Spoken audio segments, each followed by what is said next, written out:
අද ඉතින් අභිජෙෆ් එක ටොමැට් කරි එකක් හදමු. එහෙනම් එන්නකෝ බලන්න. මේ තියෙන්නේ ටොමැට්. මේ තියෙන්නේ මේ සුදු ලුණු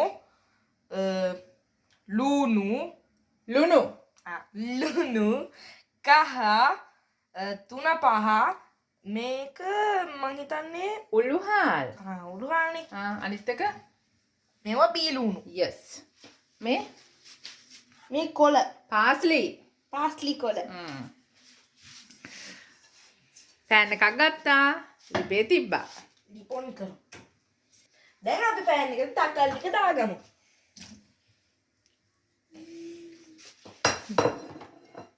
ඔන්න දැන් අපි ඊට පස්සේ මෙන්න මේ බීලුණු ටික දාගමු. ඊට පස්සේ අපි සුදු ලුණු ටික දාගමු. ඊට පස්සේ අපි කහ දාගමු.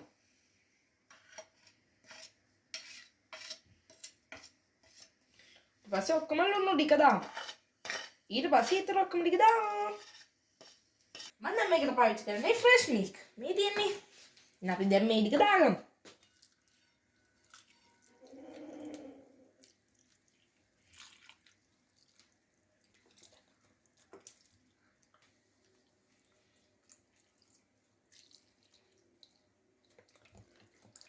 කිරි හොද්දන්න නිසා පොඩ්ඩක් වැඩිපුර දාගමු. දැන් අපි මේක හොඳින් කලවම් කරගමු.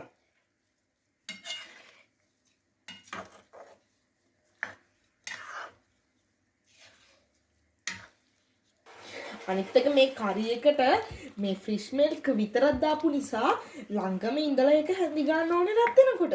නැත්නම් උතුරනවා. ඔන්න දැන් මාරම සුවඳයි. ඒ වගේම දැන් රහත් ඒ වගේම වෙන්නේ නැති. ඒක නිසා මේ දැන් මේක මේ උතුරන්න වෙන්නේ නැති වෙන්න මේක ළඟ ඉඳලාම දැන් කරන්න ඕනේ. හැඳි ගන්න ඕනේ. දැන් කරි එක හැදිලා ඉවරයි. දැන් මේ ලිප ඔෆ් කරගෙන පාස්ලි ටික දාගන්නවා.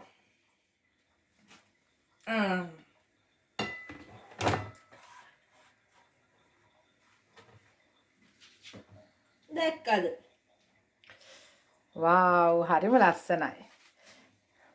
මේකේ පාස්ලි දැම්මහම මාරම රසයි ලොකු හොඳ ෆ්ලේවර් එකක් එනවා පෙනුම වගේම. ඉතින් ඔන්න අපි කරි එක අපේ අභිෂේක් චෙෆ් හදලා ඉවරයි. මේක පාන් කන්න, ඒ වගේම බත් කන්න, තෝසෙ කන්න නියමයි ඈ.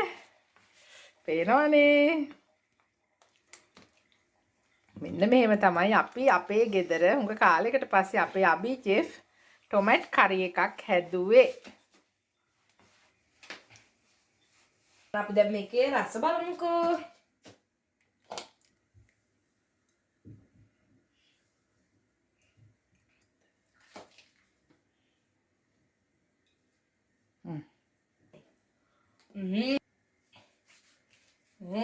මාරම රසයි.